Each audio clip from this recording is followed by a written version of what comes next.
Good morning, everyone, and welcome to the Atlantic Council. My name is Julia Friedlander, and I'm the C. Boyden Gray Senior Fellow and Director of the Economic Statecraft Initiative.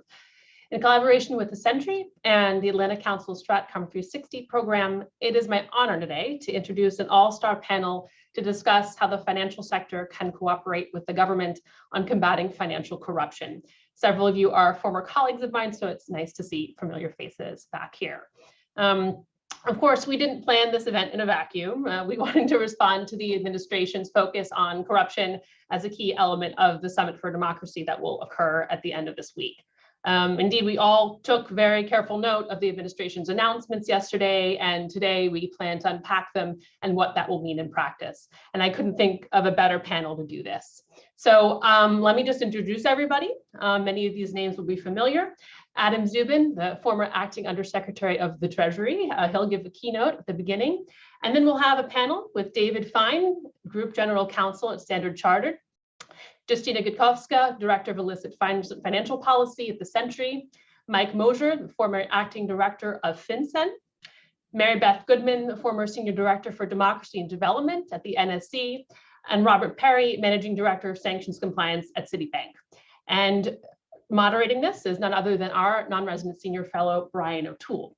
So Adam, over to you to kick us off. Well, thank you so much, Julia. It is a great pleasure to be here. I am really thrilled to be among friends, many former Treasury alums who I worked closely with and I'm proud to call friends. I want to highlight the efforts of the Atlantic Council and the Century that I've admired for a long time. The Atlantic Council, whose efforts on geoeconomics have been led by Ambassador Fried, Brian O'Toole, Julia Friedlander, has truly been a center of excellence when it comes to looking at how economic statecraft tools are being used, often adding nuance and sophistication that are missed by even experienced reporters and observers. And they've also been, to my mind, leading thinkers on how these tools should be and often should not be used so as to preserve their efficacy going on into the future. I've also long been impressed by the work of the Century under John Prendergast, Brad Brooks-Rubin, Justyna Gudzowska. The Century has been working now for many years without fear to uncover corruption and dirty asset flows in Africa.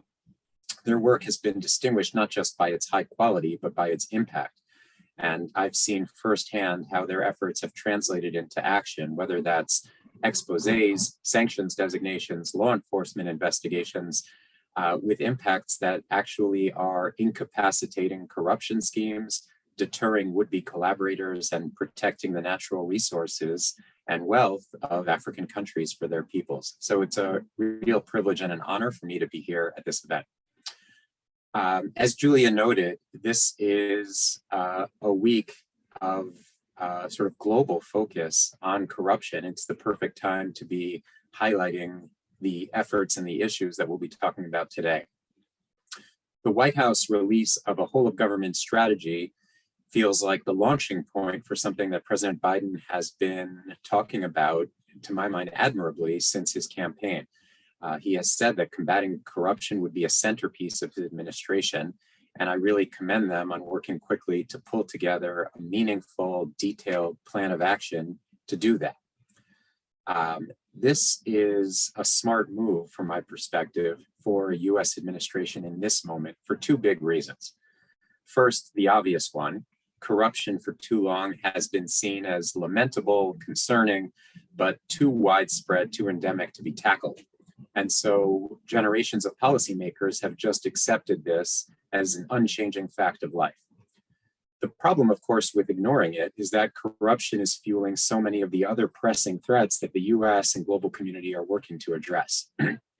So whether that's national security issues like terrorism and terrorist safe havens, transnational criminal gangs like MS-13 or human trafficking, whether it's development challenges like persistent poverty, gross inequality, hoarding of resources, or whether it's human rights and civil rights issues such as authoritarianism, repression, persecution of dissent and of the press, corruption is either a root cause of or an enabler of every one of those challenges and more.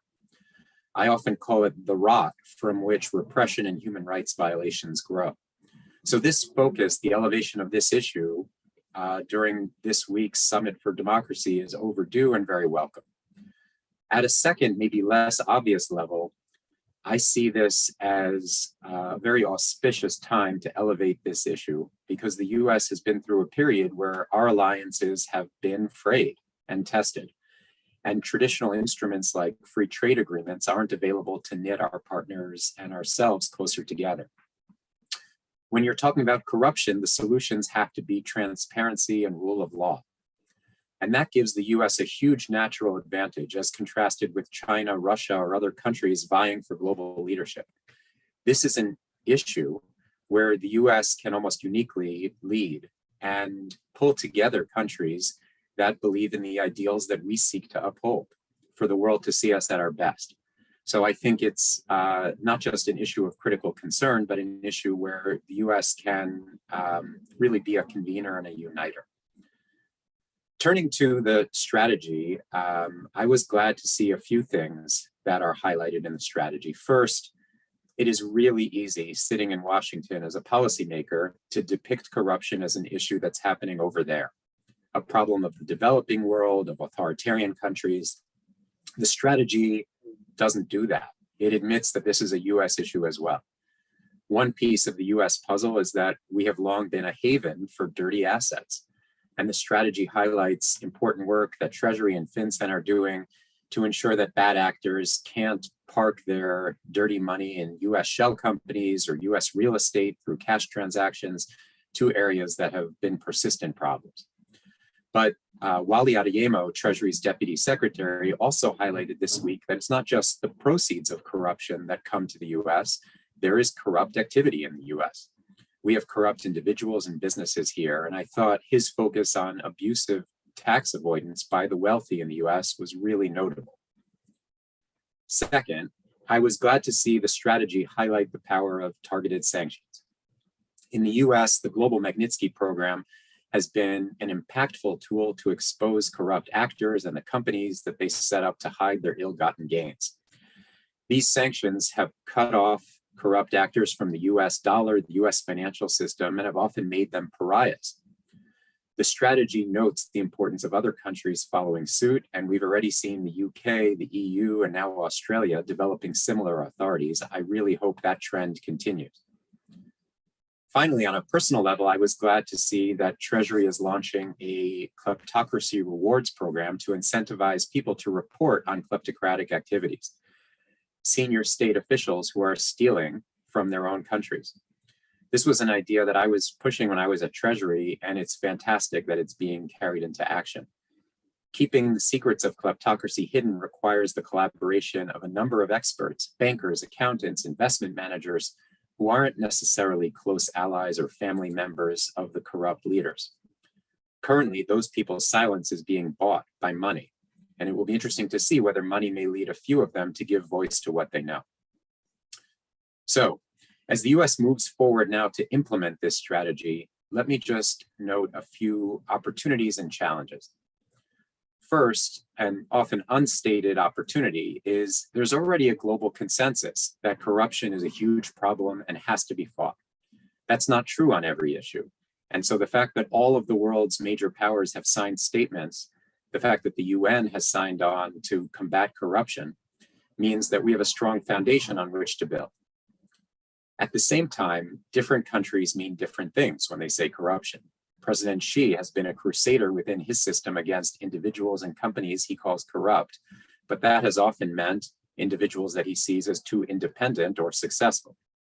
And of course, ironically, turning the apparatus of the state against enemies of the state is itself a form of corruption. In other cases, governments view corruption as an issue happening at the local or municipal level and are happy to ignore or even condone grand corruption that keeps them in power. This is a huge challenge, and it's a reason why this effort cannot simply be one that is handled among governments. It has to involve promoting the work of NGOs, civil society groups, and a free press.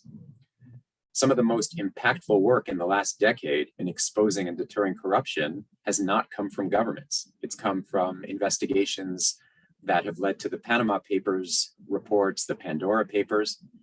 And in the capacity building space, groups like the Financial Services Volunteer Corps, the FSVC, have helped to set up budget monitoring groups in Tunisia, in Jordan, in Angola, to let the public scrutinize government spending. In Tunisia, the government even set up a website where you could click on your local public work project, giving citizens the opportunity to report waste and abuse. We need more of these efforts, and it's critical that we see this as a public-private effort going forward. Finally, here's one thing I was surprised to see so little of, and that's a focus on cryptocurrencies and exchanges. Of course, digital assets, cryptocurrencies is a promising and really fascinating area, but it has an underside. And there are anonymity-enhanced coins, mixers and tumblers, corrupt exchanges, all of whose primary purpose is to disguise the ownership of assets. These are already enabling corruption and will require meaningful regulation globally if they aren't to become a much bigger problem. I know that the US Treasury, the US regulators are already working hard on this, and maybe it just didn't find its way into the report, but I think you can't talk about combating corruption if you're not also looking at cryptocurrencies. So to conclude, this feels like a really exciting time for those who focus on combating corruption, and it's incredibly fortunate to have the Atlantic and the Century bringing their expertise to bear on this issue at this moment. And I want to again thank them for including me in this event. I'm really happy to be here. Thank you. Well, thanks so much, Adam. Really appreciate the opening remarks, and wonderful to see you on video again after quite a while, I think it's been. So we've got a great panel, as Julia introduced a little bit earlier, and we're going to dive right into it. I think the broad theme we're trying to go for here is how do we turn these big strategies, these big ideas about countering corruption into kind of practical on the ground stuff, especially in the financial sector. So want to start by asking each of our panelists, and Justyna, I think I'm going to turn to you first for kind of a follow-up on Adam's point. What did you make of the strategy? What was your kind of one biggest takeaway from the White House strategy, and what do you think may or may not have been missing? I think I was very happy with the strategy, and we've had some conversations with other civil society groups about the strategy already, and the view is very positive. The strategy includes a lot of ingredients that civil society has been asking for a long time, and it relates to what Adam mentioned already. You know, you can't fight transparency abroad if you don't have transparency at home. So looking at real estate sector, we recently published a report at the Century where money was funneled out of the DRC and invested just a stone's throw away from DC, but used to buy real estate in just outside DC. So really this focus on transparency at home, bringing in other professions, other gatekeepers is very important. Again, in Century's reporting, we run into gatekeepers all the time. Company service agents, lawyers, accountants. So I think that was very important.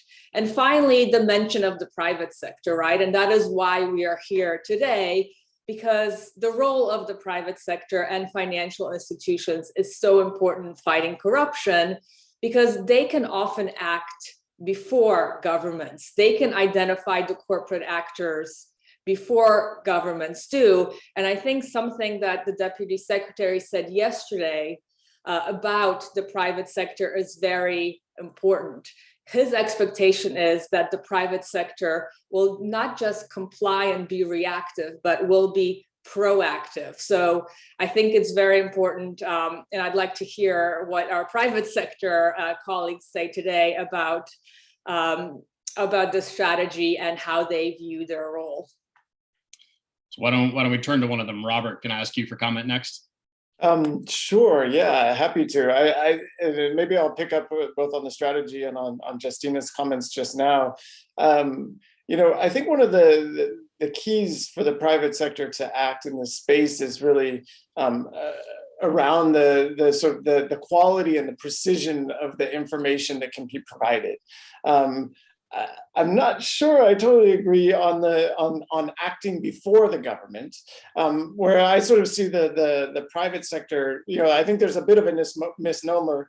And Justyna has been in the private sector with me, so she's happy to agree to disagree. But that a bank or a big financial institution could sort of map out a network the way they might identify credit card fraud or something like this in this space, without at least a kernel. And I would say that the kernels there's the two sides of the strategy that are mapped out. On the one hand, the sanctions and the naming, the identifying of an individual or an entity. It doesn't have to be through a public action like placing someone on the SDN list, but that identification by the government, that information sharing, at least that kernel of information on the sanction side. And then on the money laundering side, on the transparency side, everyone's mentioned it so far, beneficial ownership has really been sort of a weak link, particularly for the United States. And I remember, as the former head of the US delegation, the APG, having to go to the Asia Pacific Group on money laundering and explain for years and years why we couldn't advance our beneficial ownership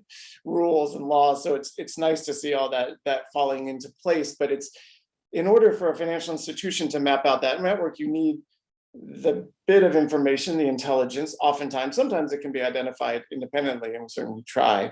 And then the transparency to be able to connect the dots from there, right? And so those are the two things I really see. And what I would say in terms of what might be missing, or an element of this discussion that still needs to be had, and Justyna and I've had this conversation recently, is for a financial sector, is around de-risking, right? And I think the precision of that, getting those two first pieces right, the sanctions and the transparency, allows us to be precise in our actions. I have a colleague on from Standard Chartered. Citi and Standard Chartered happen to be two of the banks that are very active in some of the places that are being identified as sort of hotbeds of corruption, in addition to the United States.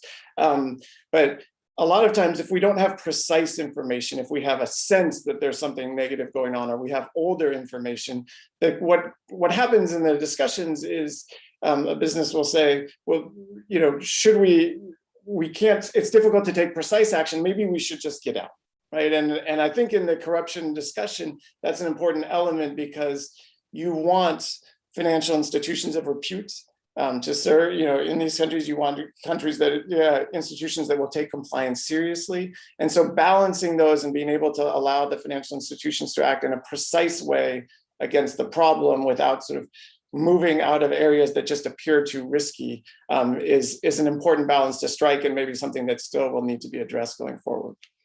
That's a great point, Robert. And Mike, I may turn to you next, given that you've also, you've not only been at FinCEN on the rules side of this with beneficial ownership, but you spend a fair amount of time at the Department of Justice working on prosecutions. How do you balance this, with the strategy in mind? How do you balance what Robert's talking about with kind of, making sure populations are banked and have access with the regulatory regime you need to have, alongside making sure that, in these instances, you don't have individual spoilers like massively corrupt officials kind of ruining it for the rest of everybody? Yeah, I think it's a great question, and actually, I think it was a very positive aspect of the strategy, that it wasn't just sort of sticks and enforcement. There was a lot of carrots and a lot of role for USAID in there, which I thought was really important. And part of that is that we're not going to enforce our way out of corruption. I mean, you've got to be empowering people around the world and building partnerships for that. Having prosecuted cases at Justice on kleptocracy, including Equatorial Guinea and other places, it's such an enormously slow process to even get evidence from abroad. But there's a lot of talk of focusing U.S. assistance abroad and building auditorships where foreign governments are happy to be involved in that. Certainly promoting civil society groups like the Sentry, I assume, are part of that sort of work, and talking about innovative ways to look at this and to provide more transparency, which could involve aid on the blockchain, like the UN has done. To Adam's point on virtual currency, it cuts both ways, and I think, and there's a question in the chat about that too. But I think the fact that there was so much US aid and sort of building in this, which I think is, and information sharing is part of what Robert's talking about, is like, we can't just have sticks. There's got to be carrots to this, and building partners out there who are going to do all of this, whether it's sharing information, building their capacity to do auditing, or just finding other innovative ways to be working together, because extraterritorial jurisdiction to enforce is a very slow process. Important, but can only be one part of it. And I thought it was very heartening to see such a role for that. Yeah, totally agree. And Mary Beth, perhaps you can kind of pick up on that thread and your reflections on the strategy itself as well. Sure. I was really excited and pleasantly surprised by the amount of detail that was in this. I know firsthand how difficult it is to pull together these big strategies and to really try and break down the silos across government that tend to arise. So what I loved about this was how it signified such a huge amount of internal work that has been going on within the government agencies to really pull together what could be a very consequential whole of government strategy. I think part of the focus on this, and when you're in government, you learn to look for some of these little cues, the number of action verbs in this, right? And that may sound kind of silly, but there are ways you can write strategies like this where you can get them out the door, but they don't actually convey the amount of intense action that is intended to be behind these strategies. Unfortunately, for all the colleagues in government who are behind this, the hard part comes now, right? There has to be a way to really focus on implementation. So as much work as it is to get a strategy out the door and published, this is when we all have to step up and really do more, because the devil is in the detail. And when we start focusing on the implementation, that's where we really see the critical need to have the cooperation and the coordination among all the various partnerships, whether that is investigative journalism, efforts like the Century, which I have a fond place for in my heart, whether it's the civil society advocacy groups or people focused on implementation in other countries who are going to help really build this out. The private sector has a huge role to play here, both in being proactive, but also in not being a spoiler, not trying to tamp down the ambition that is intended to be behind some of this. Some of this is going to require legislation. A lot of this is going to require regulatory rulemaking process. And that's where we really can see how much is intended to be a cooperative structure coming from the private sector, coming from all the entities at play. But regardless of sort of the process that has yet to come, this is a huge signal that is being sent to other countries and to some of these malign actors around the world that we're serious about this and that we're going to do more to continue to break down these silos that exist among governments, among entities, and really try and set a standard here where we're building on these platforms to get more cooperation globally on fighting corruption. Thanks. And David, I think you're up last here. Would love to hear kind of your reflections on the strategy, but with a particular focus kind of pivoting towards, what does compliance look like in the financial sector? The financial sector is the funnel, right? The corruption can occur in a bunch of different venues, in almost any way imaginable, and it has in almost any way imaginable. Kind of how do you see the role of the financial sector, both from kind of complying with regulatory expectations, but also the other efforts that I know you've been involved with, kind of, whether it's partnering with the Century or others to advance this fight. Sure. So thank you. And delighted to be here, and also have great affection for the Century, and we have great, as you referred to, great experience working with them. To my mind, with the government background, a U.S. government background, and then coming to Standard Chartered as general counsel just over 8 years ago, we've led it and been very involved in forming, supporting, contributing to public-private partnerships around the world and in the various markets we operate in, along with other institutions like Citi, who are doing this. And we've been doing that robustly for years. And the results are really amazing. There aren't enough of them, public-private partnerships. There aren't enough specially designed legislative authorizations around the world to permit that. And when I talk about public-private partnerships, I mean more than just sharing general insights or typologies, but actually sharing financial information. So that's a roundabout way of also saying what I was delighted to see in the report was actually a reference to 314B, the provision I'm sure all of you are familiar with from the USA Patriot Act, that as I've gone around all of our markets around the world, I haven't seen a better provision for information sharing, for public-private partnerships, for effective uncovering of corruption, terrorist financing, money laundering, than 314B. So great to see the endorsement of it, the highlighting of it, and more to come. I'm interested to see, there's references to expanding the regulatory authorities. The truth is, I think 314B is rather useful, as I've said, but there are always ways to make it better. And so the commitment to that is great, but hopefully the private sector will be called upon in that work. Also really delighted to see a line about urging other countries to engage in this kind of work. There's some great work going on. And so I'll call out a couple: Australia, in the Fintel Alliance, South Africa, relevant to this conversation, in something called SAMLET, and public-private partnership that we're part of. Really good work. And the United States, I think, with 314B dating from the Patriot Act and the experience that US financial institutions and the US government, FinCEN, have with this provision and with this concept in practice. It's great if we can export that more, support those efforts around the world, and then unlock the real challenge of cross-border information sharing. Great, thanks. Justyna, maybe I can kind of turn to you now as well to comment a little bit more on that public-private partnership, right? How in your experience does this work best? What are the ways that you can take, I think by definition, right, the Sentry is going to be looking at individual investigations and networks and things like that. And in your view, and welcome other panelists to comment after you, how do we take that model of this is an investigation or these are the Panama Papers and turn it into more systemic kind of efforts in the sector to tamp down the behavior and kind of exclude corrupt actors from the legitimate financial market?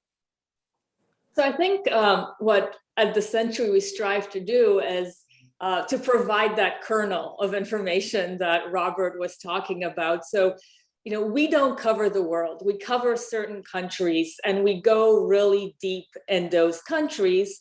And these are often countries that are not priorities for intelligence collection for governments, or priorities really for the private sector, not usually countries that you can make a ton of money in. It's not China or Russia, it's countries in Africa. So what we strive to do is go deep, and with our investigations, have names, right? So map out networks to really take that information to governments and to the private sector and say, these are the bad guys. This is the network we have mapped out. Don't de-risk. Worry about these guys, worry about these industries, but don't de-risk the entire country. So that's really our goal. And that's why we have a focus on just a few countries and really do the deep dive with our investigations and with our advocacy, both with the governments and financial institutions and other private sector actors, to sometimes show this is the network. They may or may not be sanctioned. We know the 50% rule. Anyone that's practiced at OFAC knows it. Very difficult sometimes to implement. OFAC sanctions somebody, and then we all go scrambling, and financial institutions try to identify who owns 50% or more. So we try to provide those companies, and I think that those kinds of partnership, other NGOs do it too, and I think if we can scale those partnerships where it's really government, CSO, civil society, and financial institutions. And I think the GLOMAC sanctions are an example of that kind of great partnership where the three pillars work together. And in the strategy, I think what is very important is that the work of civil society organizations have been recognized. So I think finding that kernel and sharing that more broadly is very important. Robert, how do you take that kernel and turn it into an effective compliance program? Well, I agree 100% with what Justyna said, and we've experienced this with the Sentry. The Sentry's recent report on corruption in real estate that we've worked for years and actually exited with precision, I hope, certain correspondent relationships in the region based on information that was provided by the Sentry, in large part, and that was. I think a real success.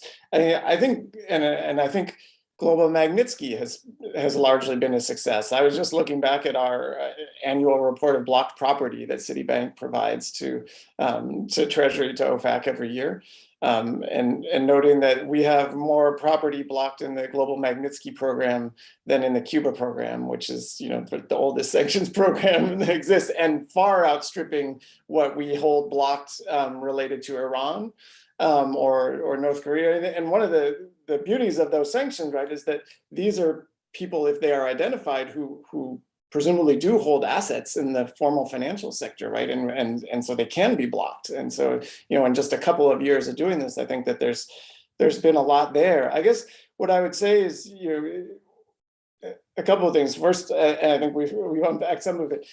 Continuing to have that broader transparency, and we mentioned the U.S. getting its own house in order on beneficial ownership, but it's the FATF and raising those standards across the board, because we do depend on, as a financial institution, we depend on our correspondents. We try to kick the tires there, but we're only as strong as the standards in those countries where they operate, right? And I think, as I said, GloMag, I think, is a success, the government acting and sort of putting its money where its mouth is, but there's more that can be done there. Why the Sentry is bringing us information on these countries, this region of the world where we operate, and depending on, whistleblowers in country or others, and then the goodwill of sort of and willingness to do the right thing of global financial institutions, there's more that can be done there. And David mentioned information sharing. That to me is still an area where I know we're swimming against the tide in cross-border because there's increasing data privacy and things. That's going to be a greater challenge as we go forward. But even in this area, I would say the US government can still do more. I think that there is more to be done in this realm. I know that there are intelligence equities and other things, but this is really an area where if the US government wanted to be even more forward-leaning, I think it could do more in providing that kernel. And this is where we get to who acts first. If we have that kernel, the US government may have it years before the Sentry has it, right? Well, why are we waiting for the Sentry to provide us information that's years old and doing the best that they can? We need that information in a more timely manner to really put all of the tools that we have to compliance. Let's ask Mary Beth to take a step back for us here too, and think about it from the big government perspective. You've looked at corruption for years, decades, from this very broad systemic perspective. From your point of view, what does compliance look like for the financial industry in particular, but also some of the non-financial intermediaries and others who kind of enable and facilitate this behavior? It's a great question. And I think you could have an entire session just on that. But I think there has been a huge shift, and I'll start with the positive and then tell you a negative. So I think there's been a huge shift over the last 10 years in how we approach this issue and how we talk about this issue amongst governments, but from one government to another. When I first started working in government on this issue, we would have never had a strategy on countering corruption. We would have had a strategy on promoting efforts for anti-corruption. So there's been a huge shift in the mindset, in the tone, in the vernacular about how we even talk about this. We fought for years trying to get talking points in papers, because when you have a very high level meeting, you only get time to raise 3 or 4 major points. So when we finally had, the president or the deputy secretary of state say the C word, say corruption instead of anti-corruption, that was a big deal. And it was a big signal to send to these countries that we were no longer going to let them hide behind the veil of these initiatives that were supposed to be about promoting anti-corruption. And we were going to start calling them out on the efforts that they have sometimes committed to, but failed to implement, or that they were dragging their feet on taking action to try and address within their shores. And now that we are stepping up domestically to counter the beneficial ownership criticisms that we've been getting for not implementing this, to really put in place some of these measures in the strategy around geographic targeting orders, that's a huge effort to finally get finalized. I know we still need to do the rulemaking, but we are moving forward, and that could become a new global standard. Where I think we are resting on our laurels in this space is in updating the institutions themselves. Some of these have been around for decades, post 9/11, but some of them even older than that. Institutions like Interpol or Egmont, where we established these institutions, again, under the guise of more cooperation, under the guise of more public-private partnership, but we haven't actually put pressure on them to modernize, to follow through on some of the implementation efforts so that we are getting relevant information, as was just mentioned, timely information, and we're not letting countries sort of be part of the club without following through and doing the hard work that comes with being serious about the fight against corruption. Thanks. Mike, I think you're probably the logical next step here. I think there's 2 pieces I'd love to hear you cover. First is, the beneficial ownership, legislation is great. We've got the ANPRM on the real estate transactions, and we'd love some reflections on that. Also, where do we go next, and how do we make those kind of big global institutions that Mary Beth is talking about perform better to a certain extent, right? Egmont is serving a function, but it is a big club because everybody can join, essentially. How do we make it more effective? Yeah, I think it's a great question. Well, a lot of great questions. So I'm going to try to be brief on a few, and then we can circle back in greater depth with everybody across here. But I think to go in reverse order, I think in terms of Egmont, it's a very tough balance. On the one hand, you're trying to unite all the financial intelligence units, and you want to be inclusive about that because there are issues that everybody can get united around, like child exploitation and things like that, and counterterrorism in many respects. But then you have corruption issues and human rights issues, which there may not be the same sort of common alliance in. And I think what we've seen in the past, at least from a FinCEN perspective, and this is something folks across Treasury, including I think Robert when he was there as well, in all across worked on, was getting alliances within Egmont. So there are limitations. It's supposed to be a sort of uniform system of notification and information sharing. But there was a Venezuela working group where pieces of Egmont sort of basically focused in a coalition to share information related to corruption and human rights in Venezuela. That was incredibly effective because it's operational. You have other pieces of US aid and state and the diplomatic side and statecraft side of Treasury that are working on building alliances, and OFAC on sanctions, obviously, and building coalitions on the sanctions piece. But Egmont gets you into the operational information sharing. But I think it's going to be a challenge. I mean, I think that's part of why what's really important about this strategy is that you're building coalitions, and that's going to sound very familiar to the sanctions review that was done. Was that you've got to multilateralize things, but that means a lot of work. You can't just roll out at the pace that somebody wants something rolled out. It means getting on planes, going around, building partnerships everywhere, and making the sort of moral suasion arguments that get people on board. Hopefully corruption, and I think partly through the lens of human rights, has that to it, but it's going to require multilateral in the same way that sanctions do for every other issue. People aren't just taking their assets elsewhere. On the real estate piece, I think that it's a huge step forward.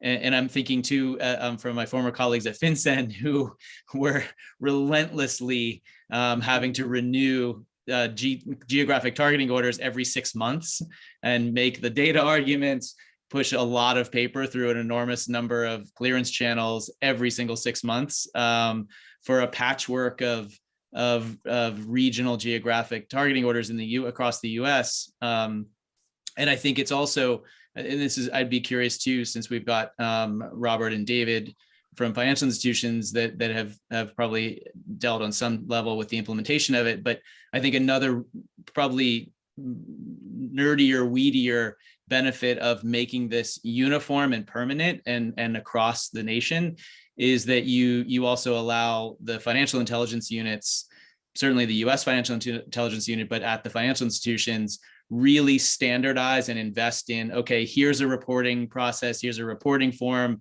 It's not going to change, particularly I think at the smaller financial institutions that don't have the army of people that I'm sure Robert and David feel like they have unlimited resources working on this. But the smaller ones that they're not going to reasonably invest in like clean data collection and reporting form for something that might go away in 6 months. Whereas now you've got a measure of certainty. And I think positive too, you've got a public rulemaking, which means everybody across city and standard charter and credit unions and everywhere is going to have a notice and comment period to give public input and say, wait a minute, this data format is better than that data format, which means for FinCEN's purposes too, they can make the form once and do it right and get exceptionally clean data that's structured in a way that's going to be usable so that when Congress comes back and say, what did you do with that? They don't say, well, I spent 9 months trying to get everybody to put the zip code in the right format. And so I think that's a huge step forward in effectiveness, I think, for everybody. No, that's hugely helpful, Mike. And I think I would turn probably to David and Robert, because, for a lot of the folks on the Zoom who are more in the policy community, some of these details about data and wonkiness of, forms being the same and investments and things like that may seem a little foreign. But David and Robert, can you guys talk about why that matters? David, you may be on mute still. Apologies. It matters first and foremost because none of us, not Robert, not us, have the unlimited budgets and all those resources that Michael dreamed about. So it really does matter where we invest, and we want to invest in what's most effective. And we try to. There's been a lot of effort from institutions like mine and Robert's around aligning what's most effective with what's required in the last 5 to 10 years, and that hasn't always aligned. And we've had good conversations at the top of the house with Treasury, and real understanding of that. Whether that is today operational, I think is a different question. But the resources that are deployed are significant. The talent, the interest, the focus of the financial institutions in this space is real. I can assure you of that, and I know my colleagues at other institutions who work on this, and I know Robert will. It's incredible, and better will be U.S. government law enforcement will tell you that. But there hasn't always been the alignment between what's required and what's effective. And the private sector, these institutions know what's effective, and having more conversations around that. And so that the effort spent and the money spent, which is substantial, if not unlimited, is going to the public good, is what we all want, but hasn't always worked perfectly, and it has lots of room for improvement. That's true globally, but we're not immune from it in the U.S. Yeah, I don't have much to add to that. I totally agree. I think that's the real challenge here. I mean, there's significant resources devoted to this, if not unlimited. I mean, just to sort of widen the aperture a little bit. I mean, an institution like Citi, and I'm sure Standard Chartered is similarly positioned. And just to be clear, we are not two of the largest financial institutions, but for Citibank, $4 trillion a day passes through the pipe to Citibank.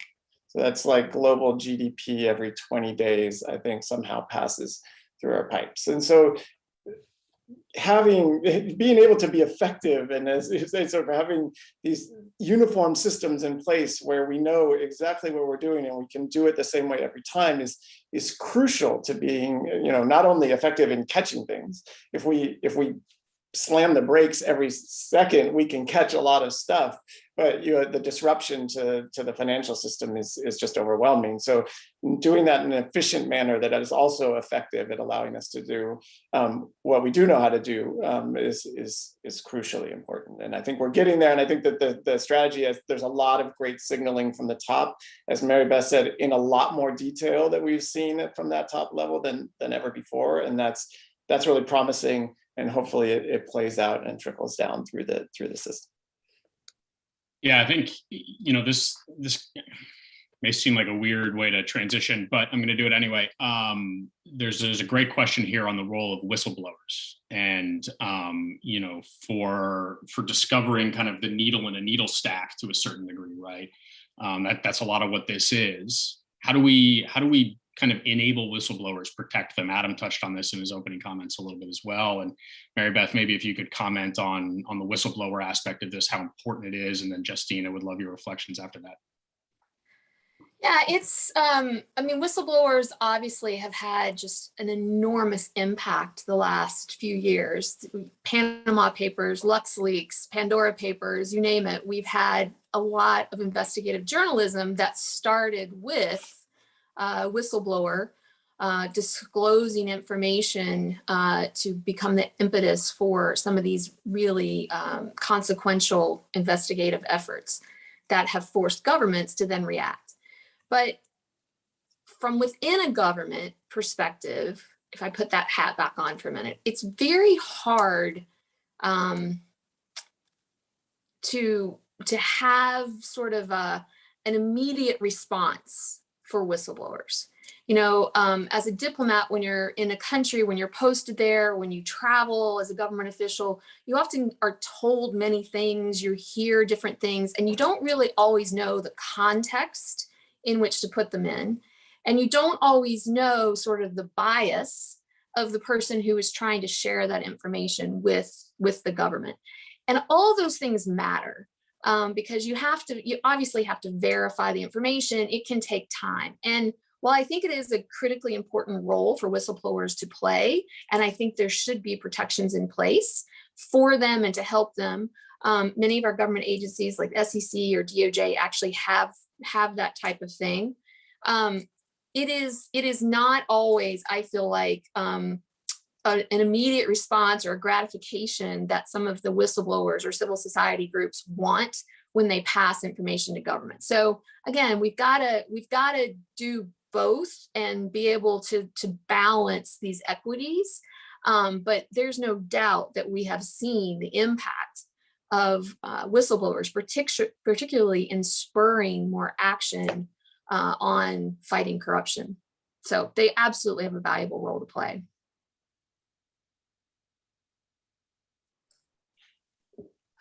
Yeah, I completely agree with everything Mary Beth said. From the Century's perspective and a civil society perspective, whistleblowers are really critical. A lot of the information we publish and bring to the fore came from whistleblowers. So making sure that they are protected in country is critical, that their identity is protected, that when they share information, it is treated appropriately so that the sources are protected is very critical. But I understand it is difficult to sometimes look at people's biases, and is this a business dispute? And so when I was at Treasury, we at OFAC, we had what was referred to as walk-ins, people coming into an embassy or calling in on a hotline and bringing information. And I understand the difficulty with evaluating that and trying to figure out the biases. But again, from a civil society perspective, the work of whistleblowers is critical. And it's key, and I'm glad that the U.S. government takes the protection of them very, very seriously. Thanks. We've seen a lot of good progress and at least issues raised in this strategy the White House has released. As Mary Beth pointed out, the hard work is now for people to implement it. And at risk of getting a little too far over my skis, I think I'd actually love to see what folks think comes next, right? What are the gaps that remain, and how do we start figuring those out? And Mike, I think the cryptocurrency issue came up. Adam raised it, and since you're kind of moving in that space, I'd love to hear what you think on that, and then maybe turn over to David on the same question. Sure. Yeah, Brian. Yeah, I think like Adam said, there was mention of virtual currency and digital assets in there, but not a heavy focus on it. And which I think makes sense, just in the sense of there was so much to cover already in there. And I don't know, having spent time as in-house counsel at Chainalysis, where we were looking through flows, including related to the 2016 election interference and the role of virtual assets in that. And certainly, while they've grown, I think in the corruption space, it's been a bit smaller compared to other areas. So it made sense on that level. But I do think you're going to keep seeing more of that as Treasury and the other agencies develop. There's an enormous amount in play already on virtual currencies. So I expect that will dovetail in. It's like any other value transfer. It's going to get abused, I'm sure. I think probably more of it is in fiat these days, just because you're talking about a lot of legacy governments, but I'm sure that'll be in play. I do think, while I've got the microphone, one gap that I would flag too is and this is, I think Mary Beth mentioned this in the implementation piece, and Erica Hanachek from Fact Coalition, that was a big part of a lot of these ideas, mentioned this in her sort of readout on Twitter about sort of praising the strategy. Was it's really going to go to the resourcing of this and how much we're able to follow through Congress appropriating the resources for all of this. I think even if you just look at the whistleblower program, as Mary Beth noted, to implement one of those and to have the positive feedback so that it doesn't take so long, because you have one person going through 100 leads that are pouring in, and a percentage of those are just commercial disputes between two parties. And I actually was at Justice in the money laundering asset recovery section, where we stood up the kleptocracy programs, effectively a whistleblower program. And as the young guy, I got the intake for a while, and you're chasing down tons and tons of leads. And then people and some of them were just sort of nonsensical, accusing Barack Obama of doing something that obviously didn't happen, of UFOs or something. And then you're not responding. And so they're reaching out to their congressperson, who's calling the head of DOJ and saying, why haven't you responded to my constituent? And then you have to go through all this. But you do want to, so you need to resource this.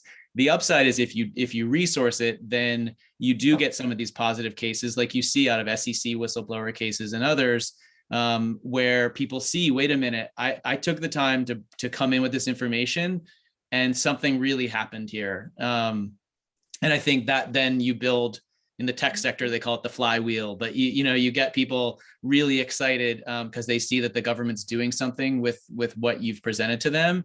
And if resourced, you quickly get to the ones that are really effective, and you actually make cases happen. And then other people are encouraged that, one, as Justyna mentioned too, these people are being protected. you're not put at risk by coming in. And there's a lot to that sort of security aspect of it.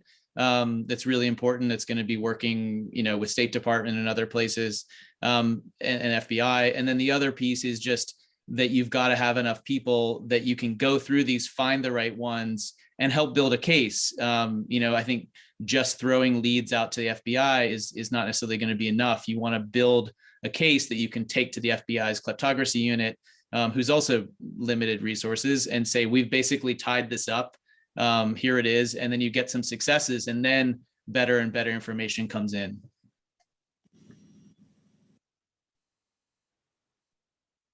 Thanks, Mike. David, what do you see as some of the biggest impediments in your world on this? I think it is the cross-border international nature of things. We've done a pretty good job at breaking down the silos within countries because of the existing financial information sharing partnerships. And that was the huge impediment, I think, 5-10 years ago. We all looked at just a portion of the suspicious activity and only knew what we knew. And once it leaves the bank, we don't know what happens to it. And either what we have makes for a very weak SAR, or it doesn't make for a SAR. And so you're not getting, you weren't getting the picture. When you start working in public-private partnerships and you bring that information together, it's unbelievably different. You get a much fuller narrative, you get a much fuller picture of the criminal activity, and the SARs are much more powerful and are acted on. So I feel, and I think that's up to a sovereign to solve, and many sovereigns are at different levels of maturity in that, but they understand that. The FATF has been incredibly supportive of that effort, and we should do more on that for sure. But that, I think we understand that. We don't have a solution to cross-border, and all of things we're talking about today, especially, but all of any crime risk that we're here in terrorist financing and money laundering and sanctions is going to be cross-border. And so we're going to have that same type of limitation, right? We're going to see a portion of the activity, and we're going to lose a really important part, not to mention bodies and assets, if we don't have that level of cooperation. There are some good examples of it. We do good work with Five Eyes, which is a great model for how, what could international cooperation look like and among trusted allies. You do it there. The comments about Interpol and Egmont I thought were really interesting, because despite really good efforts, you have the problem of it's a big party, and you have a lot of people there, and trust. I mean, when I go back to public-private partnerships and having nurtured these and started them, trust is the most important ingredient, along with legislative authorization. Those are the two most important ingredients: the legal basis for doing so, and then trust to do it. How do you? So you're missing that, and you can't have that right in an everyone's invited party.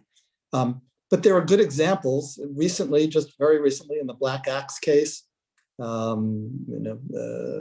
big fraud case, U.S. thanking the Hawks of South Africa for their cooperation, and really important, because that's a crime schemes coming. The victims are in the U.S., the criminals are in Nigeria and South Africa. You can't do it without that level of cooperation. You can't, not to mention arrests and which were part of the cooperation, and then seizures.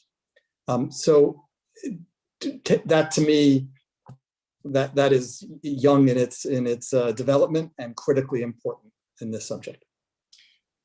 Justyna, from your perspective with cross-border and getting cooperation, there's a question here of how can we expect Switzerland to help, which I think is maybe a tad bit unfair to the Swiss, who have gotten better at this, at least with corruption, than some others have. We've certainly been a little slower here in the U.S., I think, to fix things than Switzerland has been, not minimizing the problems in both places. But when you guys are writing reports and you're uncovering activity and behavior, how do you approach the various governments on this? How do you try to seek cooperation to stem the problem, taking that action off of the research you all are doing?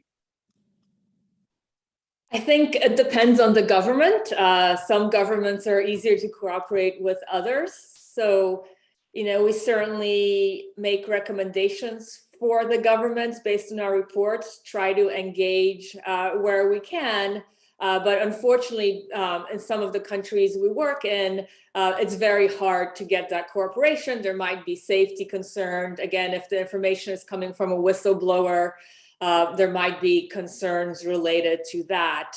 But we do, speak with governments frequently, try to share information when we can, and bring them in when it's appropriate. But again, because some of the kind of risk environments where we are and the countries we focus on, it's sometimes difficult from security perspectives. For example, the Central African Republic, very difficult it would be to work with the government. Sometimes we have to write things against the government. So it's that situation we find ourselves in.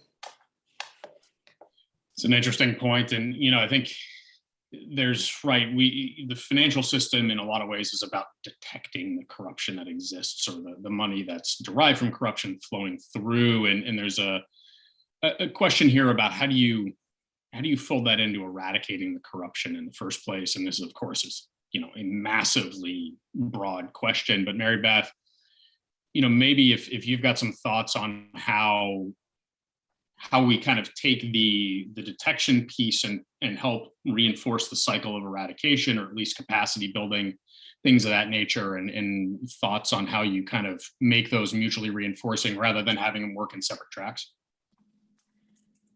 It's a great question, and something I think every government truly struggles with. To really have a holistic approach to countering corruption, I think we have to think of it in sort of three buckets, if you will. Prevention, detection, and enforcement, right? And a lot of what we're talking about here today is on the enforcement side, but we really are needing a focus here to bring all three of these pieces together. And in the strategy, there is a mention of the prevention and doing more work through the diplomatic and the efforts around, capacity building and such. And all of that is hugely important. I think sort of post 9/11, there was more of a focus on the enforcement piece and putting those parts of the puzzle together. And we're now catching up on the prevention and the detection part. On the detection, it's really critical that we have, this cooperation that continues to build between governments and civil society, governments and the financial sector, the private sector, but also between governments. And the more that we have this sort of trust element that is there, it helps have some of that spontaneous disclosure that we are truly lacking at times within the system.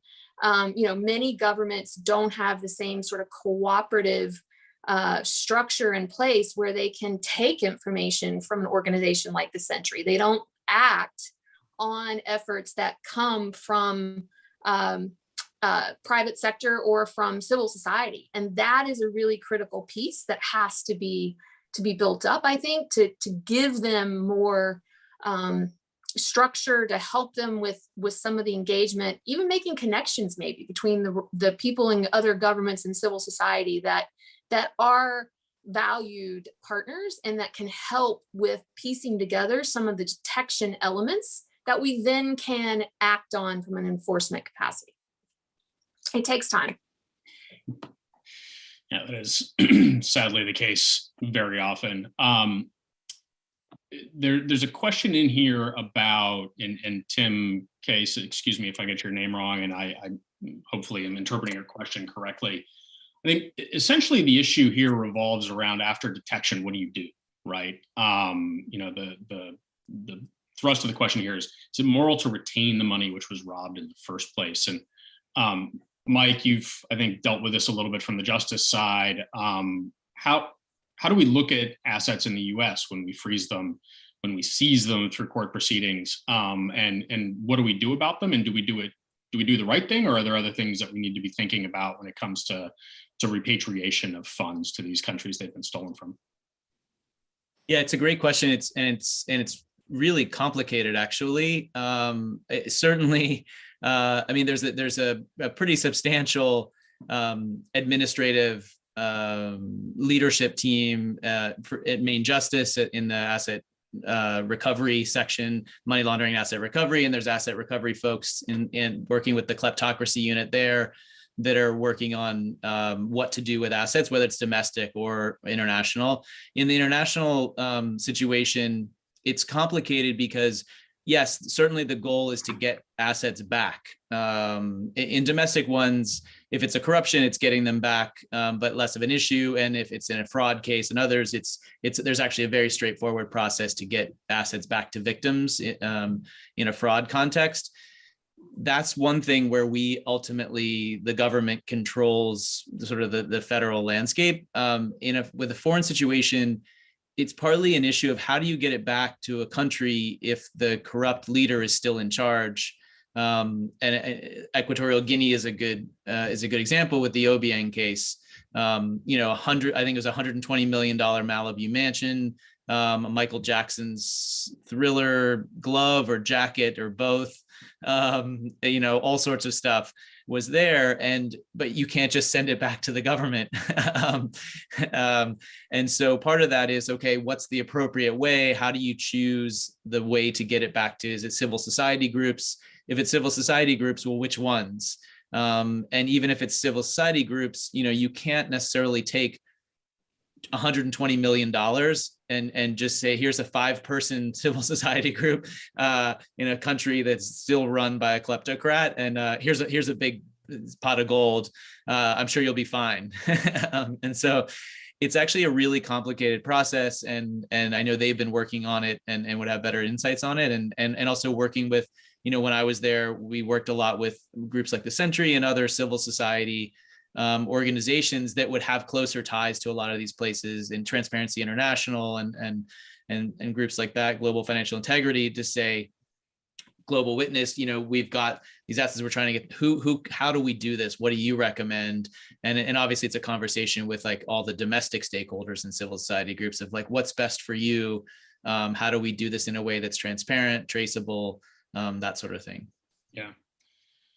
It's kind of on the offensive measures side, right? Going after money and freezing it, seizing it, and then trying to give it back, right? It promotes that. One of the other big ones that we've touched on a little bit here that's offensive are kind of financial sanctions, whether those are country specific or global Magnitsky. And Robert, I'm wondering if I could ask you to comment about kind of the ways that you see global Magnitsky being used most successfully, and how you see the tool kind of evolving as we go forward from here, with a new undersecretary at Treasury who's been confirmed now, first one in place since Sigal Mandelker, who was a huge champion of this tool.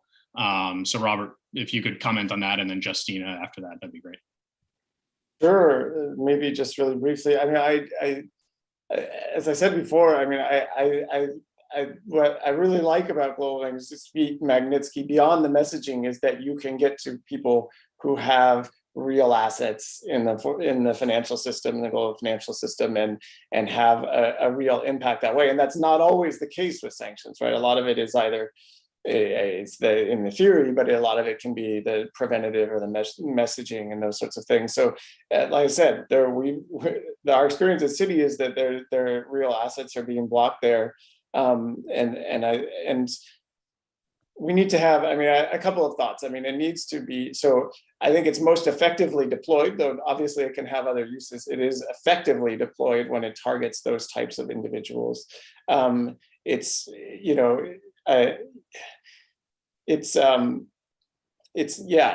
of the things that one of the concerns I have, I guess, about the tool going forward, and we haven't seen it much. I was looking back through the designations, but a little bit the Treasury is fond of the doubling up, of designating someone under various things, under Iran and something, or China and something.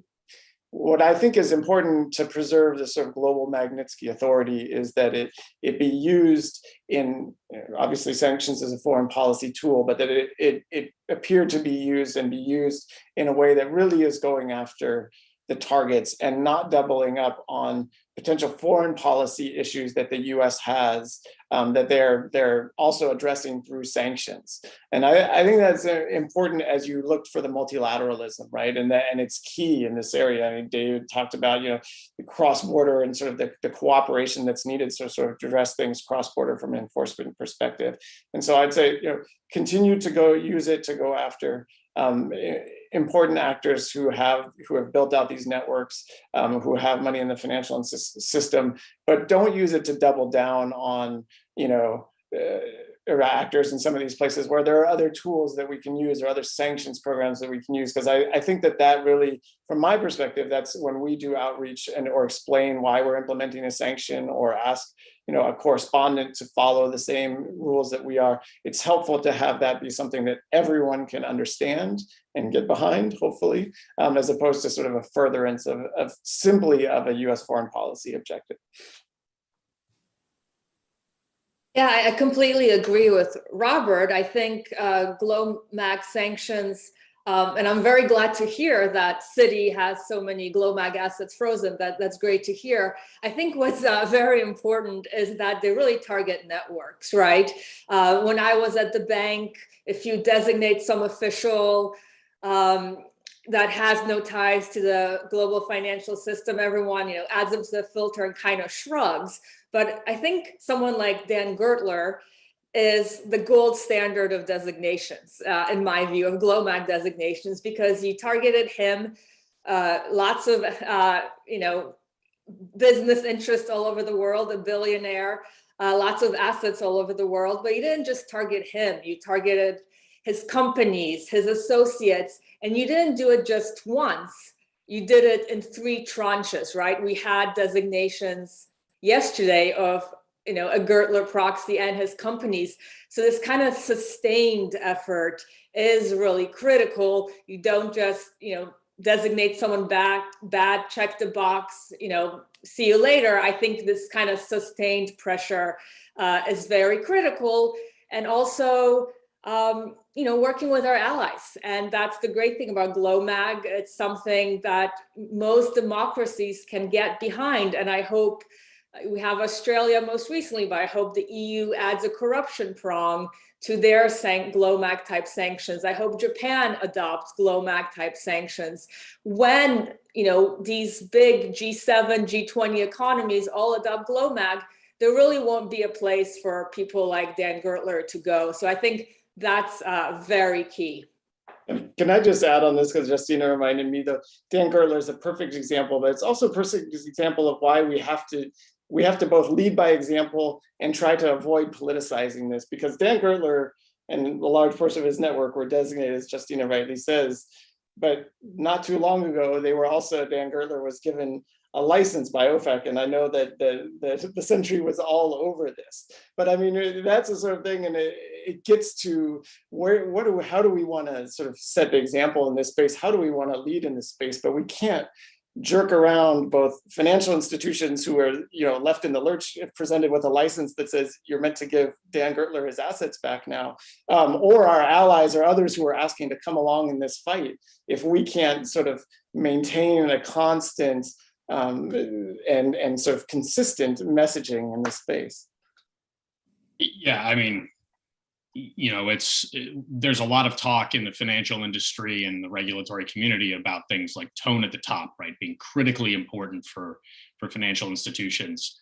That matters in the government too, right? We can't change the tone in the government. And I'm hopeful, fingers crossed, I think all of us on this call are, that this, you know, push by the Biden administration, and there had been some critics that they were moving too slowly on anti-corruption measures and things like that. But the comprehensive nature of yesterday's release and the clear thought and expertise that went into it, I think should help assuage most of those and set that tone. And now it's a matter of kind of carrying it forward to a certain degree. I think before we close, you know, we've talked a little bit about kind of the strategy, the prevention, detection, the offensive measures. Let's take a hypothetical here and assume things go the way that this strategy lays out. what's next on your wish list, right? Like, let's say this all gets accomplished, right? The deliverables get laid out, there's better cooperation. What comes next? Do we need to focus on crypto? Do we need to focus on non-bank financial intermediaries? Do we need to focus on gatekeepers? And how do you all see, like, what's the next one big thing you want to see get tackled now that we have this big strategy out from the government? Ooh. I'll jump in first. How's that? So if I had my wish list, I would like to see I'll actually give you two. I'd like to see a coordinated effort on global Magnitsky. Right now, as Justyna said, we've got some countries that look at this from a corruption perspective, some that look at it from a human rights perspective. Not many outside of the US look at both. So the real impact on this is when a country designates and then other countries follow that based on the same evidentiary basis. That would be a dream. If you could have global Magnitsky and have it be coordinated where multiple countries are designating simultaneously almost. Another wish list item might be looking at countries. We talked a little bit about the asset repatriation. When you go through this hard work of the asset recovery efforts and then are unable to give the money back. Equatorial Guinea is a great example, but it's the similar case in Venezuela and in a few other, South Sudan, a few other countries. But if we could update the policies, it's not legal, it's not legislatively mandated, but the policies around cooperation on asset repatriation, I would love to see a discussion about how we might utilize some of this funding for humanitarian purposes in some of these countries. Again, Venezuela is a great example. Why are we not able to use some of this money that has been frozen or stolen and we're working on through the asset repatriation process to help deal with the serious humanitarian crisis that is unfolding on the ground?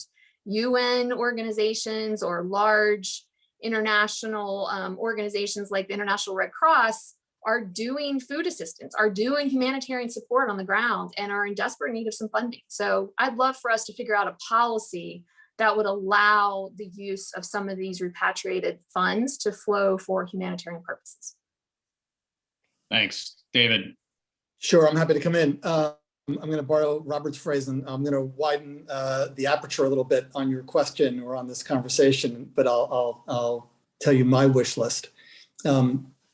As somebody who hates silos and enjoys breaking them down, I think we risk having this conversation in silos in lots of different places with different groups. Earlier today, I spent the first half of the day with the FATF on environmental crimes. And I did that both from Standard Charter's perspective, but I lead the United for Wildlife Financial Task Force in combating illegal wildlife trafficking. If you talk to the folks around what they need, what their wish list is on IWT, or what the biggest challenges are in fighting IWT and environmental crime, they would say corruption. And we've got to bring these conversations together. And there is such high levels of convergence in financial crime that what I think, they're all good efforts and really important conversations, but also finding a way to bring them together, to integrate them, and to make sure the solutions are not hived, and we're missing a beat if we don't. And the convergence, means we can get after things, we can address issues that are on different levels of a country's priorities, but not if we close it off and just look at it as a corruption issue or an IWT issue or terrorist financing, because they're just interlinked, and the solutions we come up with should keep that in mind. Great, thanks. Mike. Yeah, I think it's going to be, I think I think just, I love that we've already switched to like, once they solve all this, but I do think, I think the step going ahead is a lot, I think, building on what Mary Beth was talking about in terms of getting the resources back to places. But to me, it keeps coming back to like building the capacity in all these places.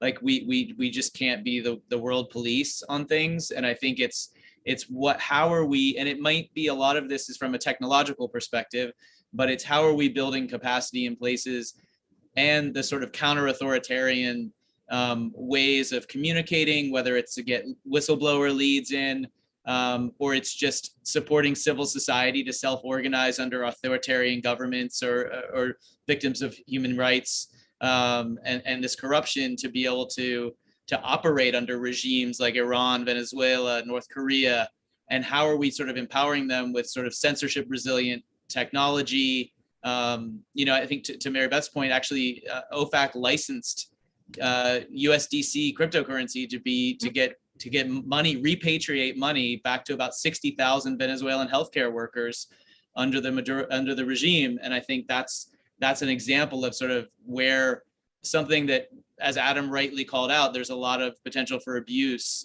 with this. But it's also censorship resistant in a way that empowers people under authoritarian governments. And actually, Justin Muzinich, the prior deputy secretary, wrote a piece in, I think it was Foreign Affairs, about this too, how you do need to maintain a measure of censorship resistance that will empower people under authoritarian governments. And I think there's a lot of conversation to be had around that. And that's not necessarily like a pro-crypto thing. I just think some of that is communication technology.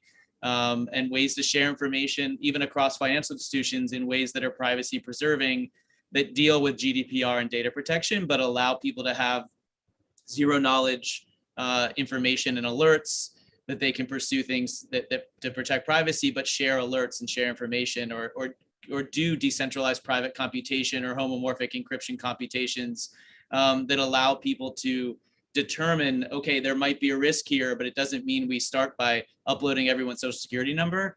And I think finding those threads, that balance of like, how do we not have unaccountable anonymity, but we find a way to empower the people under these regimes so that we're not just chasing, but we're partnering with them and building up the democratic institutions there.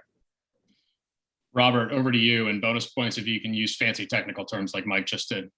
I definitely can't use fancy technical terms, and I feel like this is an extremely smart panel, and trying to add to what they've said on next steps is a bit daunting. So just to sort of maybe take a step back, I think that there's measuring the impact is going to be tough.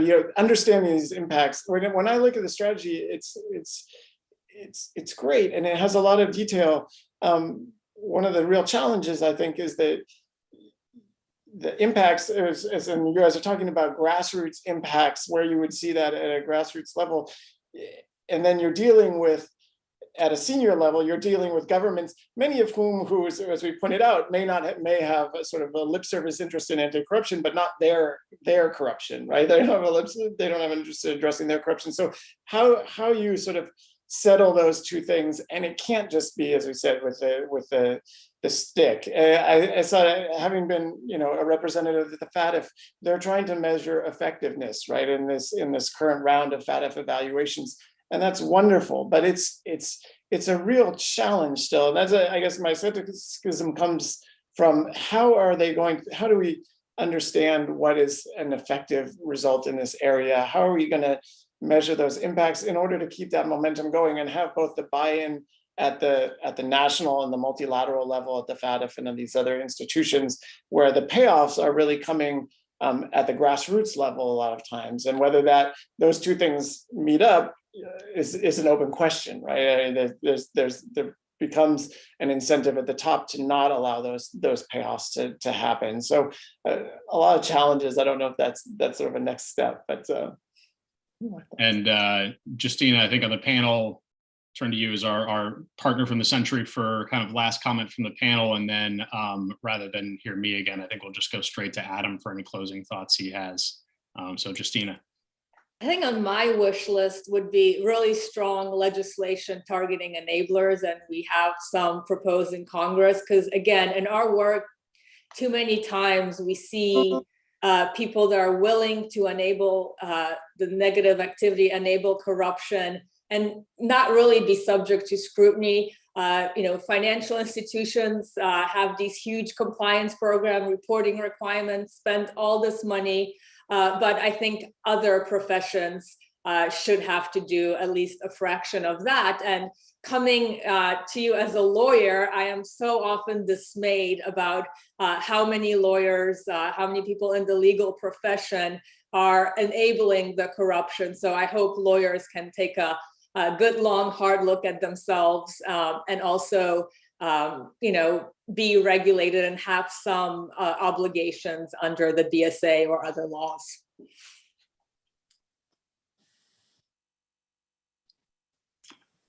And Adam, if you've got any closing thoughts to wrap us up, I'd be very interested to hear. Well, they're not going to be profound, but they could be closing just because of time. I think Justyna's last point is an interesting one, and my eyebrows went up when I was reading the White House strategy that it specifically named lawyers when it talked about gatekeepers who aren't currently regulated. It'll be very interesting to watch what the administration is thinking in that respect. When you were asking earlier, Brian, about wish list, I think one of the biggest challenges is just how massive a problem this is. Where does the US government focus? So I think my two wishes for the administration here with this really excellent strategy would be triage and institutionalization. Triage to be able to give some direction to state, to DOJ, to the Treasury Department, where to focus. Is this guided by where we see the most pervasive corruption? Is it guided by where our alliances, where our vision of the future of US power is going to be most threatened? Is it guided by our pivot to Asia? So I think a lot of those questions will be interesting to see how they play out. And then with institutionalization, I saw in the wake of 9/11 how powerful it was that in every embassy, you had people whose full-time job was counterterrorism. In every US attorney's office, in every FBI field office, there were people who were dedicated to counterterrorism. Well, if we could do that on corruption, so that there's somebody in every field office, in every embassy whose job is to be focusing on that, that can really amplify the type of senior push that I think the White House is hoping for out of this. And that's something I'd love to see done. I'll just jump back in here and just say, this is Julia Friedlander from the Geoeconomics Center. Just thank you to all of you on behalf of us at GeoEcon, to our colleagues at DFR Labs. Thank you to the Century. This has been a wonderful event highlighting the complexities of what we're dealing with here. Where's the chicken and where's the egg? How do you crack the vicious cycle? And really how hard it actually is to follow the money. And so I just encourage all of us to assist the administration in the implementation of this ambitious strategy, given how hard it will be. Again, thank you all for joining us for this event, and we'll see you again soon. Have a good afternoon.